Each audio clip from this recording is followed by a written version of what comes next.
লোমহৰ্ষক হত্যাকাণ্ড বাসগৃহত উদ্ধাৰ যুৱকৰ মৃতদেহ ৰহস্যজনক হত্যাকাণ্ডই জুকাৰিছে বোকাখাত পৌৰসভাৰ অন্তৰ্গত ৮ নম্বৰ ৱাৰ্ডৰ মহমাইকি গাঁৱত সংঘটিত হৈছে এই হত্যাকাণ্ড নিজ বাসগৃহতে ৰক্তাক্ত অৱস্থাত উদ্ধাৰ মৃদুল শইকীয়া নামৰ যুৱকৰ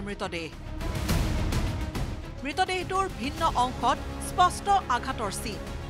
কোনো দুৰ্বৃত্তই চোকা অস্ত্ৰৰে হানি খুচি মৃদুলক হত্যা কৰাৰ সন্দেহ স্থানীয় লোকৰ যুৱকজনৰ বিছনা আৰু পুৱনি কোঠাৰ চৌদিশে তেজৰ ডুঙা বিগত ৩-৪ দিন ধৰি সন্ধান নাছিল মৃদুল শইকীয়া নামৰ যুৱকজনৰ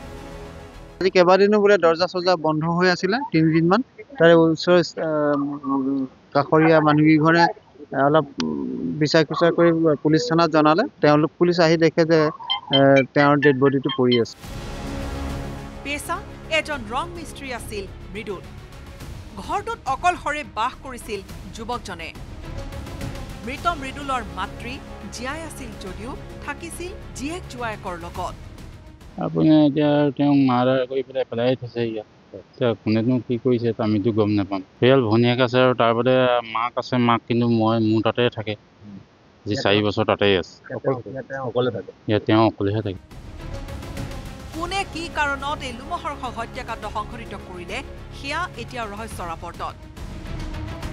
ঘটনা সন্দৰ্ভত বোকাখাত আৰক্ষীয়ে তদন্ত অব্যাহত ৰাখিছে যদিও বৰ্তমানো হত্যাকাৰীৰ কোনো সুংসূত্ৰ উলিয়াবলৈ সক্ষম হোৱা নাই বোকাখাতৰ পৰা Dhruvajyoti Rajkhowa news 18 Assam north east